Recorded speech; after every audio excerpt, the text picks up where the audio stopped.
Febri itu bukanlah intelektual dader. Ada lagi di atasnya? Tapi ada lagi di atasnya. Dia adalah koordinator justru. Dia koordinator. Koordinator bagi ada saya. lagi aktor intelektual di atasnya. Karena dua itu adalah eksekutor. Iya. Kalau ini kasus besar, kalau seandainya dibongkar semua, jangan-jangan bisa banyak orang masuk penjara.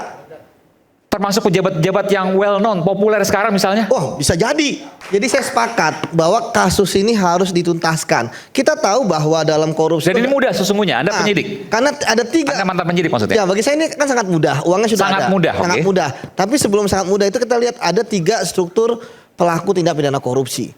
Pertama adalah intellectual dader.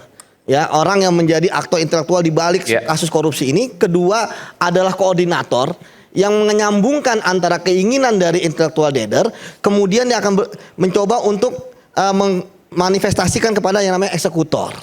Dalam kasus ini, ya saya melihat justru ya dalam pandangan saya, ya Febri itu bukanlah intelektual dader. Ada lagi di atasnya? Tapi ada lagi di atasnya. Dia adalah koordinator justru. Dia koordinator. Koordinator bagi ada saya. Ada lagi aktor intelektual di atasnya. Karena dua itu adalah eksekutor. Iya, siapa? Buku itu mesti dikasih ke Yudi juga. Ya, kamu mesti baca buku itu, nanti ada di buku itu ada di situ. Paham, Bang. Nah, kita enggak 10 kita. supaya enggak terdistorsi, Bang. Ini menarik. Karena di buku itu disebut itu. Betul. Cuman aku garis bawahin, aku sebut alamannya lah.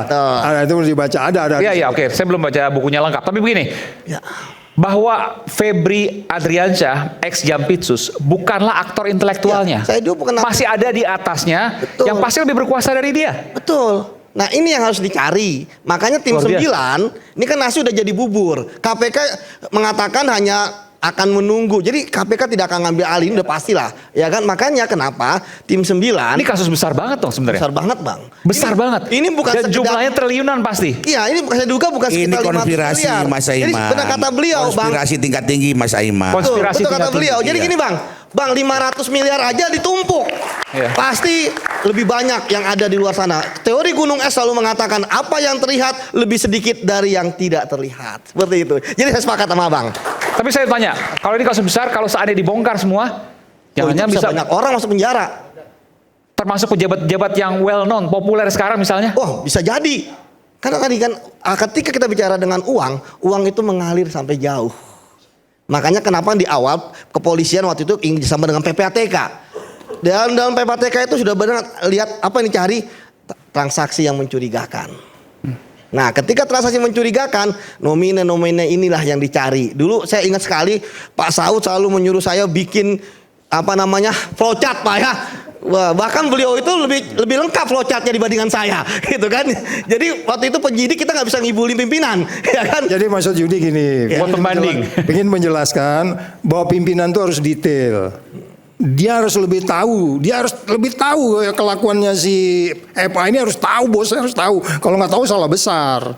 Makanya itu kan 4 tahun 2024 sampai 2026 tuh. Kalau dia nggak tahu tuh ya lucu gitu ya, loh pasti kan. tahu lah Pak Saud, cuma pura-pura nggak tahu.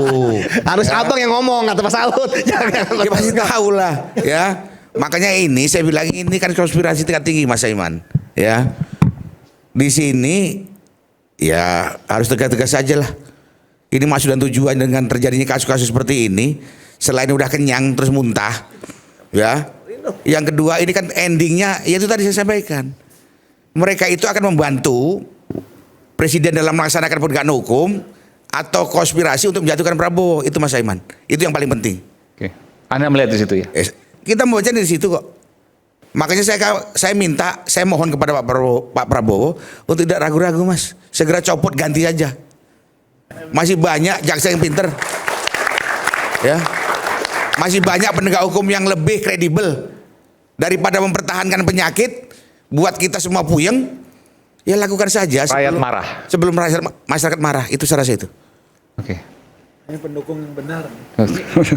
Loh kita fair. Pendukung yang benar nih ya. Ya kita fair loh. Bukan busuk. Kalau Pak Prabowo salah pun kita kritisi kok. Iya. Tapi kalau Pak Prabowo difitnah, dihina, dicaci maki, bahkan akan dijatuhkan, kami pun akan melawan. Kami akan melawan. Ya. Jadi sudahlah. Hentikan pembodohan masyarakat dan hentikan menzolimi Presiden Prabowo. Saya rasa itu. Wianja, silakan. Anda setuju ini apa yang kemudian disampaikan oleh Bung Iwan? Iya, saya mau melihatnya dari aspek kelembagaan ya. lembaga negara. Ini kan menyangkut dua institusi penting, kepolisian dan kejaksaan, yang kedua-duanya adalah pembantu presiden. Mereka dipilih, diangkat oleh presiden. Jadi dua institusi ini juga punya kewenangan untuk pemberantasan tindak pidana korupsi. Harusnya juga kita berharap presiden punya strategi tentang bagaimana untuk memberantas tindak pidana korupsi pada periode masa jabatannya dengan dua institusi ini. Tapi kalau kita lihat sekarang ini seperti kalau dalam tim sepak bola ini saling tackle gitu.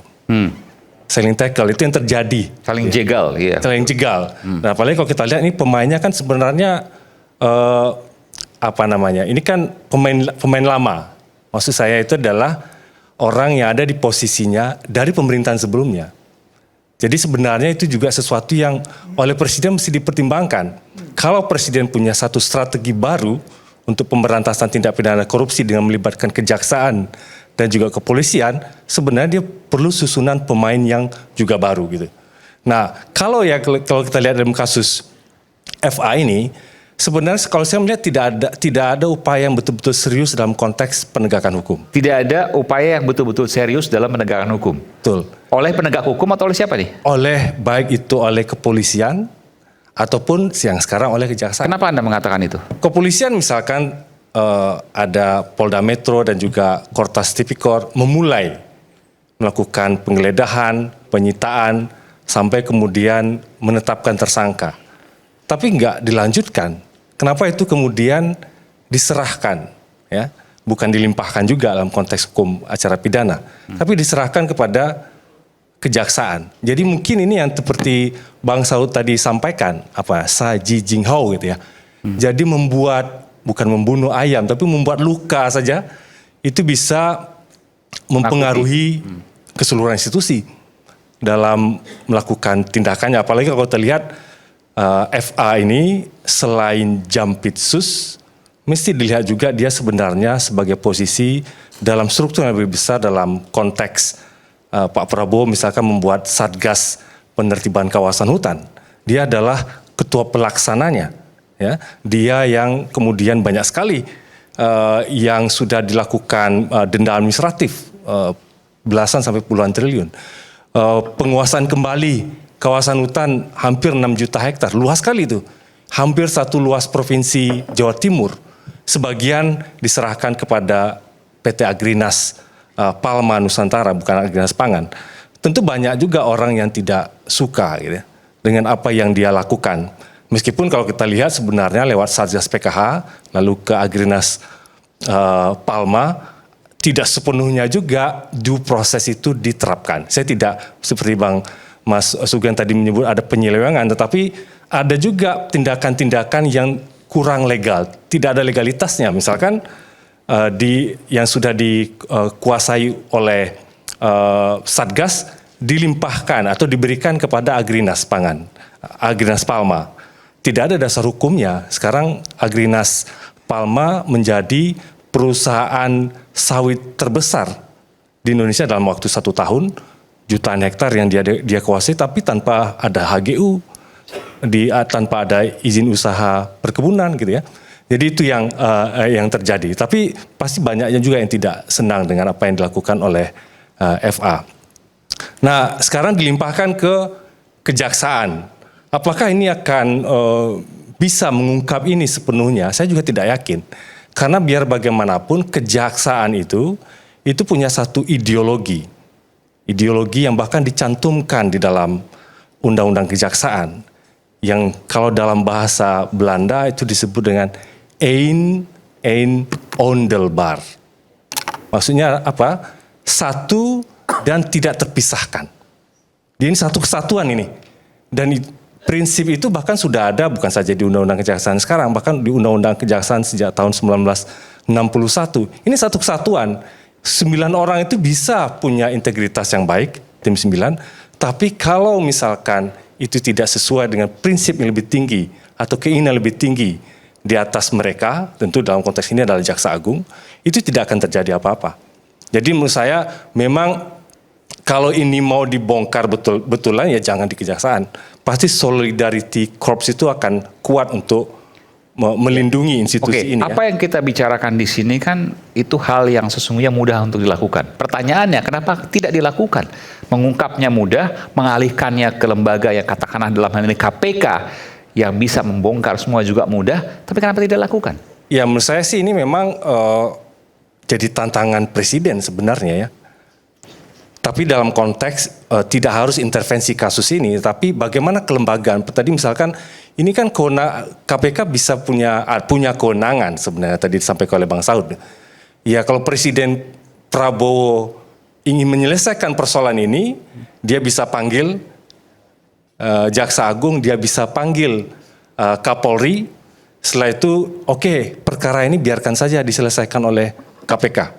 Lalu kita akan duduk bersama menyusun bagaimana strategi untuk membenahi baik itu institusi Polri dan juga institusi kejaksaan untuk punya strategi bagaimana melakukan pemberantasan tindak pidana. Oke, itu ideal ya, tapi kenapa dilakukan? Apakah kalau dilakukan akan banyak yang terbongkar, akan banyak yang terjerat, termasuk para pejabat di atas sana? Ya, kalau kasus ya bisa mulai dari kasus ya, tapi saya melihat sebenarnya penting dari sisi presiden harusnya ini adalah persoalan kebijakannya. Bagaimana menata ini ke depan gitu.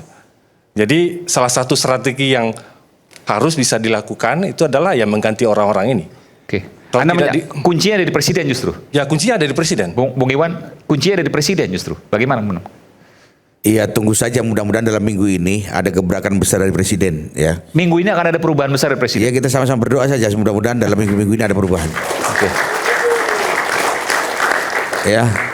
Saya yakin Pak Presiden lebih memilih kepentingan rakyat Indonesia daripada melindungi segelintir orang yang membuat susah rakyat Indonesia. Siapapun itu. Siapapun itu tanpa pandang bulu.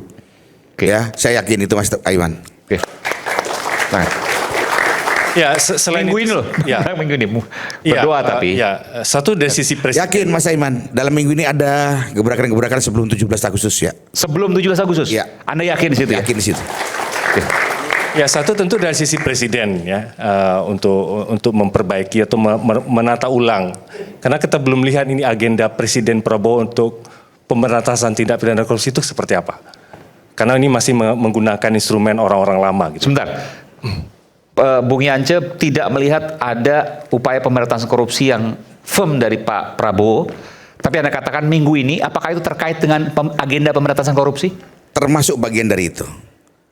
Ya, termasuk bagian dari yang disampaikan oleh Abang itu. Agenda pemberantasan korupsi dalam sepekan ini akan ada kejutan. Ini, ya minimal kasus-kasus yang membuat heboh ini semakin terang benderang arahnya kemana. Ya, karena kita udah capek juga Mas Aiman ya.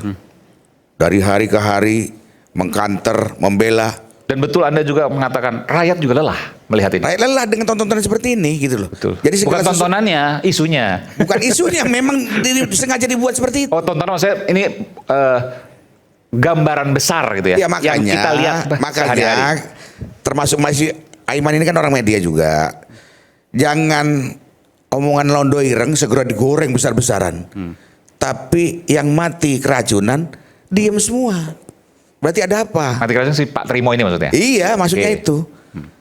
Pak Prabowo baru ngomong londo ireng sudah gempar kemana-mana. Oke, Tapi satu nyawa hilang dengan mati tidak wajar, sepi. sepi pemberitaan. Ya. Tapi tidak di rakyat bersuara. Karena Oh iya, rakyat bersuara saya akui begini ya. Yang lain kita belum tahu. Ya. Makanya Pak Yudi, Pak Sugeng, Bang Saud, Bang Pitra kan? Bang Pitra juga yang masih muda, ini negaramu. Anda yang melanjutkan nanti, jadi lebih berani lagi. Kalau takut jangan berani, kalau berani jangan takut-takut. Saya rasa. Oke, silakan. Jadi minggu ini diminta tunggu kita. Ya itu kita tunggu ya nanti Oke. seperti apa. Apa kita juga nggak tahu. Saya juga nggak berani nanyain sebenarnya.